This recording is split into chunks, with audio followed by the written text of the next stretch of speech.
doença da dependência química. De que forma esse acometimento, esse adoecimento é tratado pela sociedade e de que maneira a gente consegue hoje compreender esse processo de adoecimento a partir dos sintomas, a partir dos prejuízos, a partir da mudança do comportamento da pessoa dentro do contexto social, familiar, do trabalho, da escola. O que nós percebemos hoje e ouvimos muito é essa questão do quanto essa doença é incurável.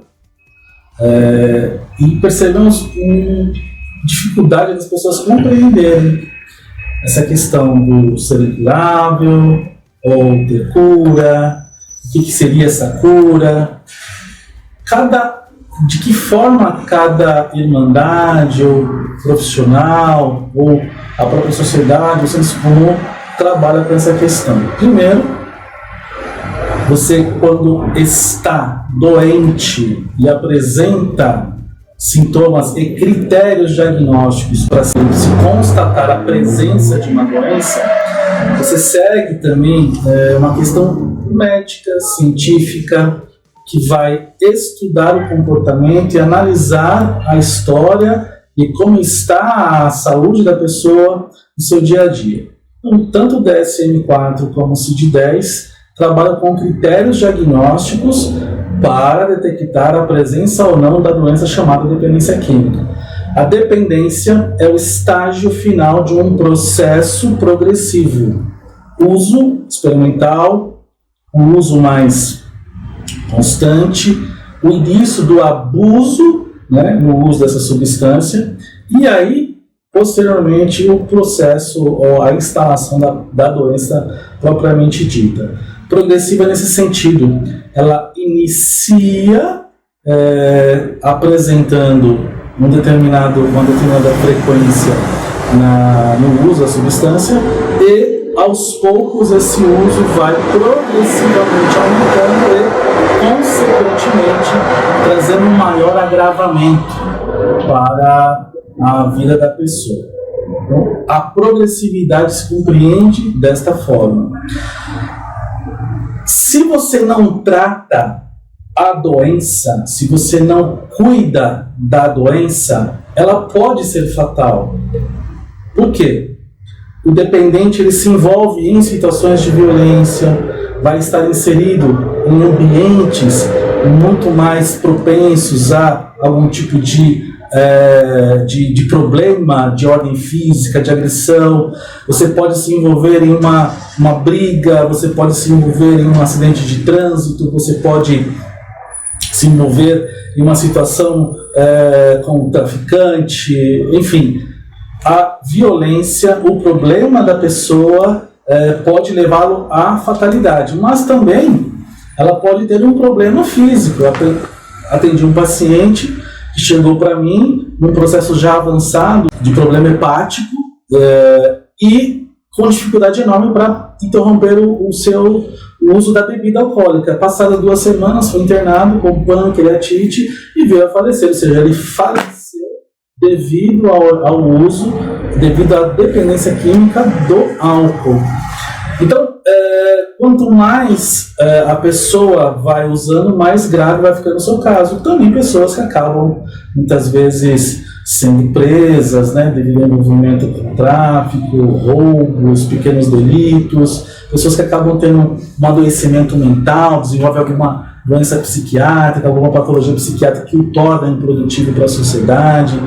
Crianças, né, hoje estão desenvolvendo patologias ou tendo agravamento de sua saúde muito precocemente, terem acesso ao uso de substâncias, e é um processo onde existe uma maturação neurológica, né? E a criança acaba, nesse processo, perdendo ou danificando esse processo de maturação neurológica. Então, progressividade, letalidade, incurável. Cura ou não? Tem cura ou não tem cura? Vamos pensar não na palavra incurável, mas na palavra crônica. Uma doença crônica é uma doença que se instala e que, se você não estabiliza essa doença, ela vai se agravando. Então, por isso que eu trato hoje a dependência química como uma doença crônica. Curável, incurável. Na perspectiva da religiosidade, da espiritualidade e da crença, você pode acreditar na cura por meio de um advento místico, de um advento transcendente àquilo que é compreensível pela ciência. É o que se chama de milagre. Ou seja, você não encontra uma explicação lógica, científica para um determinado evento. É um evento místico, transcendente. E é o que a gente chama, é o que a própria ciência chama de milagre. E a pessoa pode, a partir desse processo, dessa experiência, desse evento, não ter mais o desejo, a vontade, a compulsividade pelo uso da substância. Ou seja, aquilo não é mais necessário para a vida dele. Isso é um evento exceção, é uma exceção àquilo que acontece realmente. Então, não é uma regra, é uma exceção. Então, uma pessoa pode ter um evento desse, dependendo da sua espiritualidade, da fé que ele professa.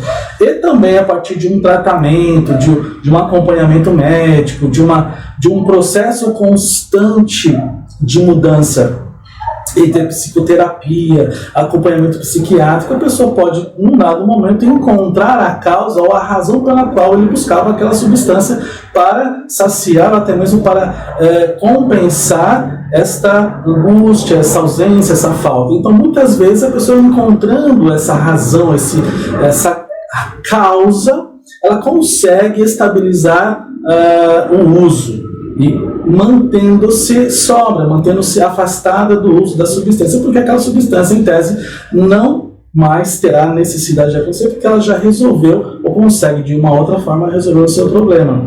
Há pessoas que não conseguem encontrar, que não conseguem ter essa experiência mais milagrosa, mística, permanece ali necessitando diariamente, constantemente, de uma maneira mais frequente, de situações, de ambientes, de fatores de proteção que o ajudem a manter-se sóbrio no dia a dia, não só por hoje. Então, lapso, recaída, voltar para o fim da fila, não. A pessoa, quando tem uma dificuldade no processo de estabelecer essa sobriedade, que é estar limpo, que é estar vivendo, que é estar produzindo saúde no seu dia a dia, ela pode fazer isso com mais ou menos esforço.